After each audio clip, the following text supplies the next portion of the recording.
DNA TV మన రాష్ట్రం మన ఛానల్. గౌరవ ముఖ్యమంత్రి గారి ఆదేశాల మేరకు మనము ప్రతి 3వ శనివారం స్వర్ణాంధ్ర స్వచ్ఛాంధ్ర కార్యక్రమం నిర్వహించుకోవడం జరుగుతూ ఉంది.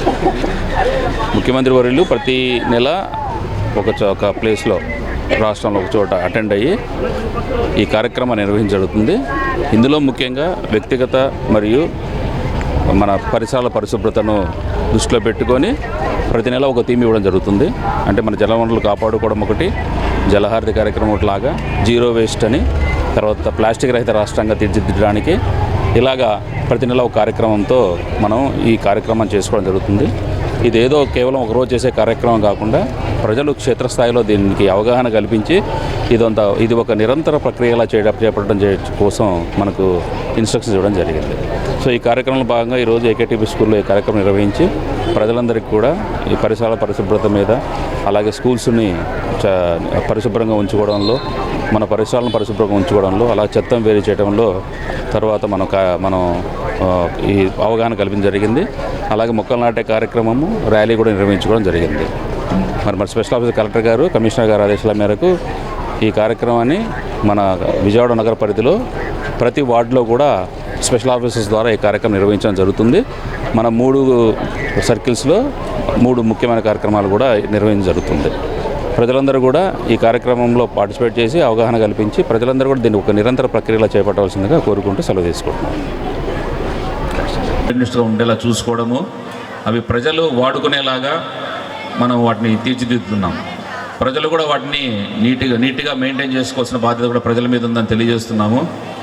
సో వీటన్నిటి కూడా వ్యక్తిగత పరిశుభ్రత, అలాగే మనకు పర్యావరణ పరిరక్షణ, ఇవన్నీ కూడా ప్రజల భాగస్వామ్యంతోనే మనం వీటిని చేయగలం. ఒక్క మున్సిపల్ కార్పొరేషన్ ద్వారానో లేకపోతే ఒక సంస్థ ద్వారానో ఇది చేయలేము.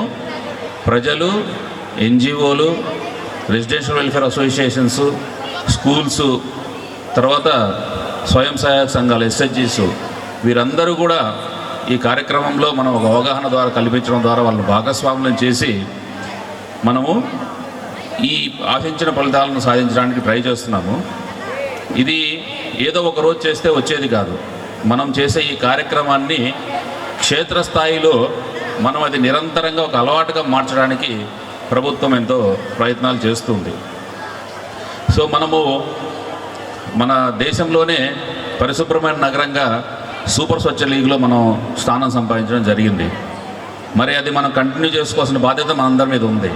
ప్రజల భాగస్వామ్యం ఉంది.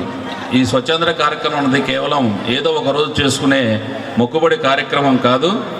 ఇది పరిశుభ్రమైన ఆరోగ్యకరమైన విజయవాడను నిర్మించడంలో మనం ప్రతి ఒక్కరు కూడా నిబద్ధతతో అందరం కలిసి పనిచేయాల్సిన అవసరం ఉంది.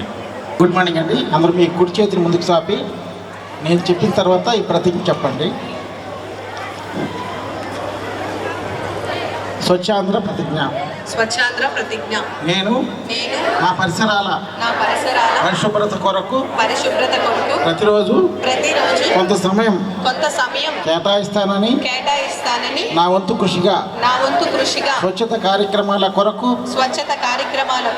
శ్రమదానం చేసి పరిశుభ్ర ఆంధ్రప్రదేశ్ సాధించే సంకల్పానికి కట్టుబడి ఉంటానని ఈ రోజు పరిశుభ్రత గురించి నేను వేసిన ఈ ముందడుగు ఆంధ్ర రాష్ట్రాన్ని పరిశుభ్రంగా ఉంచుటలో సహాయం చేస్తుందని నమ్ముతూ ఈ రోజు నుండి నా తోటి వారికి కూడా స్వచ్ఛతపై అవగాహన కల్పించే దిశగా ప్రయత్నిస్తానని భవిష్యత్ తరాలకు ఆరోగ్యవంతమైన సుభిక్షమైన ఆనందకరమైన ఆంధ్ర రాష్ట్రాన్ని